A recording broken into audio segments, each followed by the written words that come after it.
Right then guys, so it's just an update really with regards to the tank. It's been now about a year since the almost disaster of my old Red Sea Reefer 425XL almost blowing the seams and dumping all the water and everything all over the floor. So thankfully it didn't actually get to that part. I did see the seal starting to go, kind of monitored it over a sort of short period of time, and obviously it started to get worse, and I had to kind of get everything out, get all the water out, rocks, fish, everything, and get it all safe whilst I was waiting for the new tank, which is behind me, as you know, the 625XL G2.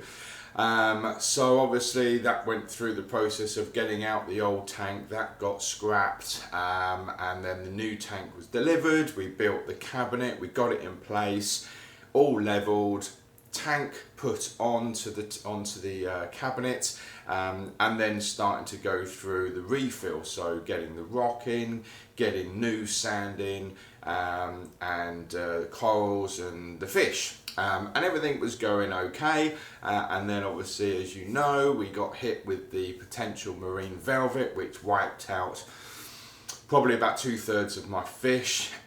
So we had to get them out, get them into a quarantine tank and go through copper. So then my nice new tank was then to sit in empty and fallow, well not empty, had water and everything in, but no fish, but it was sat fallow for 90 odd days, whilst the fish in the quarantine tank, obviously, as I say, went through the copper and then sort of basically just tried to survive in that tank.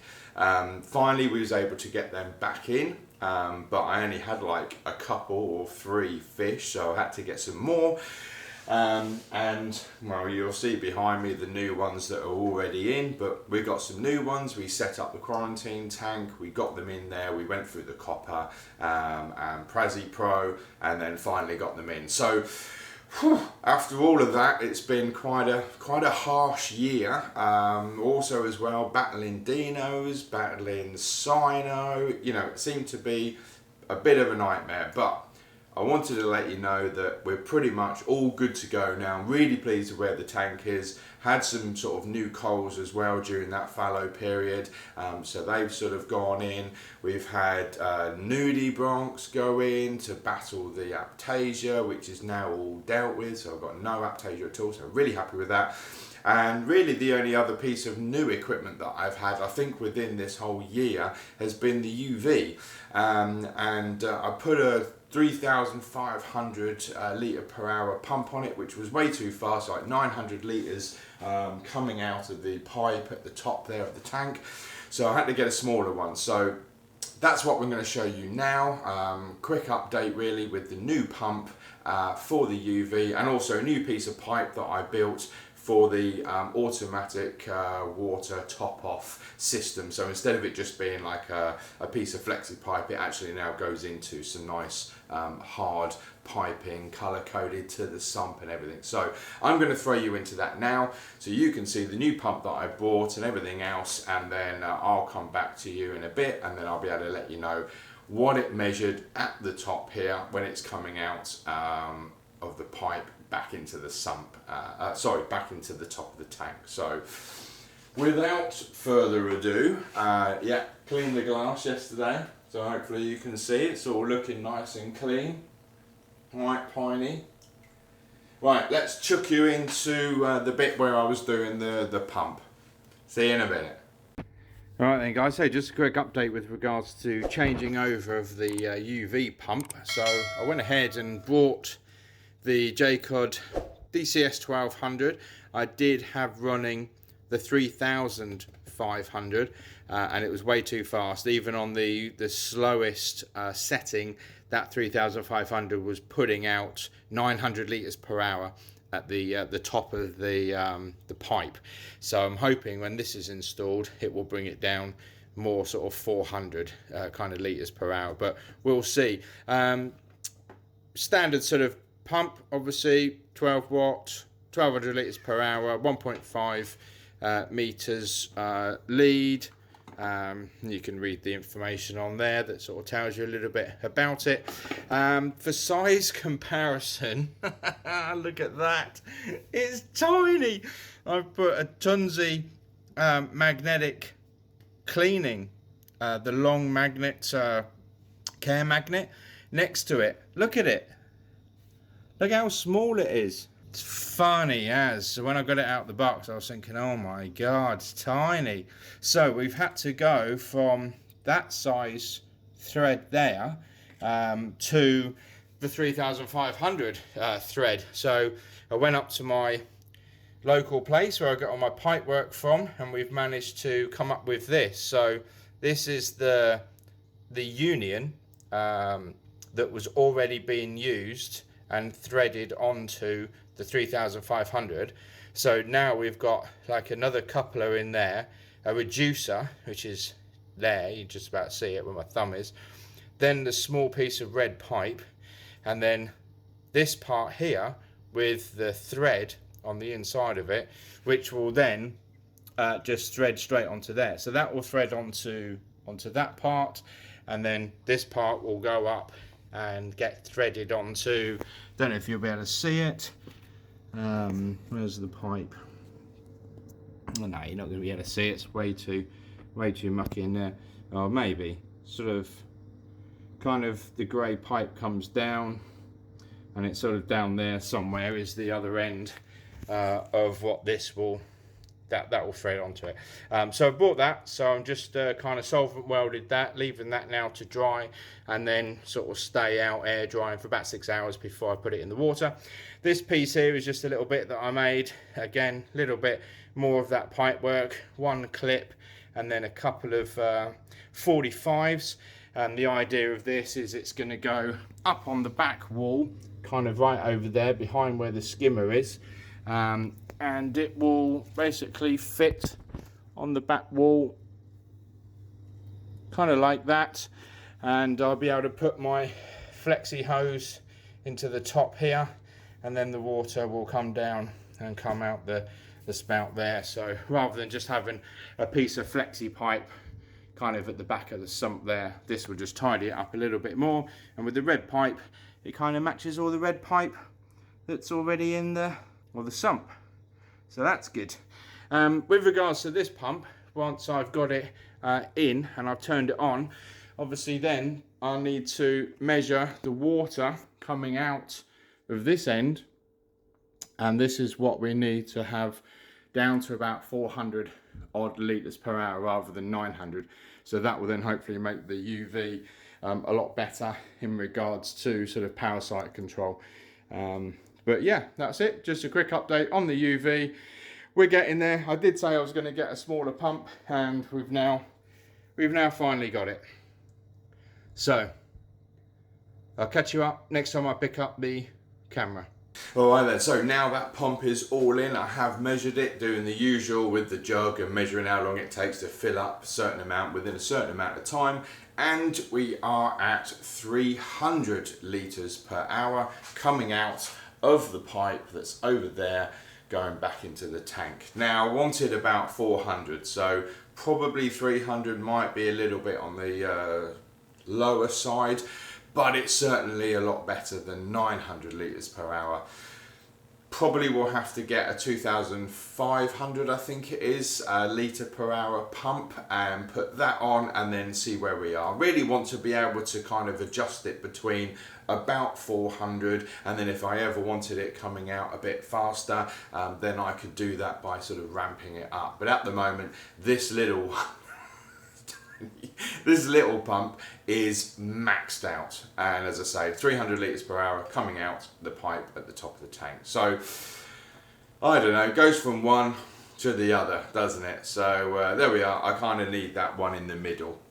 Right, what I'm going to do is just going to quickly pick up the camera and bring you in, just have a quick sort of look around the tank, just so as you can see how the corals and everything and the fish are settling in, and then that will be it for this update. It's only a short update, just wanted to let you know that everything is good to go finally from all the problems that we've had over the last year. And coming up in future videos will be a newer, larger tank for Piney, so that is coming. I did promise that when he got too big, and he's probably about 10 inches or so now in length, that I would be obviously getting him into a bigger tank, as even this 625XL would not be big enough. And that is coming, so stay tuned, hit the subscribe button, like this video if you do like it. If not, don't like it, that's fine.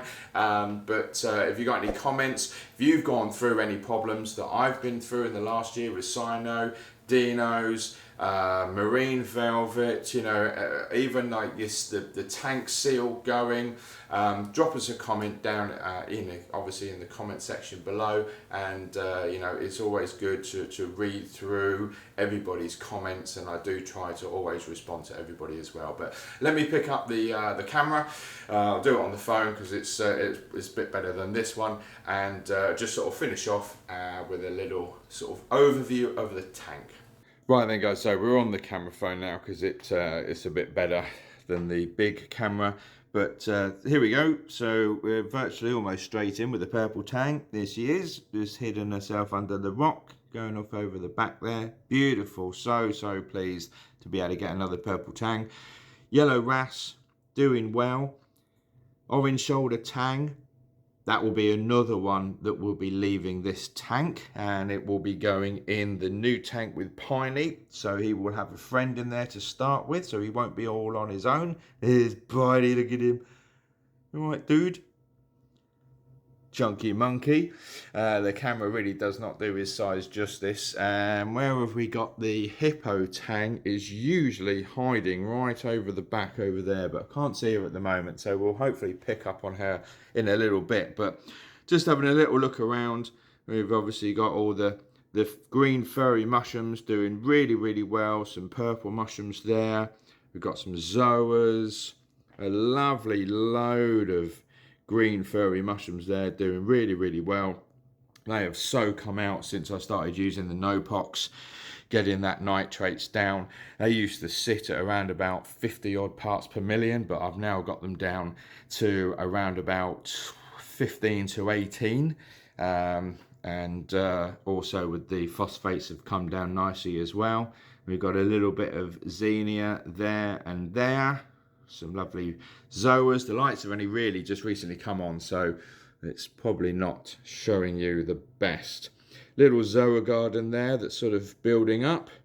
And we've got 4 sort of different style zoas, 4 or 5 different style zoas there. We've got a massive cabbage coral at the back there. That's absolutely huge, along with this 2 green cabbage corals. And we come along, we got some more zoas there, and we got some GSP, couple of Kenya trees, lots more of the green furry mushrooms, and some more zoas over at the back there. If we have a little look through the side view, I think this is probably my favourite view actually, especially looking down over there. Look at all of those green furry mushrooms, and when they're really out and fluffy and larger like that, literally that whole area is covered. Looks amazing. Really pleased with that. Then we got another tiny little mushroom toadstool just starting there, that's come away from the larger one, which is just there. I think I forgot to mention that a moment ago. And Kenya tree doing what Kenya trees normally do. Look, dumping off little bits of itself that obviously then roam around the tank and then sprout up in different places. Hence, that side of the glass is really dirty, so excuse that. But yeah, there is another one, look, that's popped up, or starting to pop up. Bengai cardinal, almost forgot about him. And I still can't see the hippo tang. Maybe you have while I've been moving the camera around, but I can't seem to... Oh, there she is, right through the back there. Look at that. Hiding as usual. Purple tang just coming into the picture. As regards to the clowns, obviously, as you know, they had to go into the sump because of Piney. And I've got 3 chromies in here as well. There's the clown. There's the 2 clowns. And just about maybe kind of make them out. Let's put the flash on See if that makes it better. Yeah, there you go. 2 clowns there. One of the chromies. They're actually waiting there to be fed. That's their normal little space where I feed them.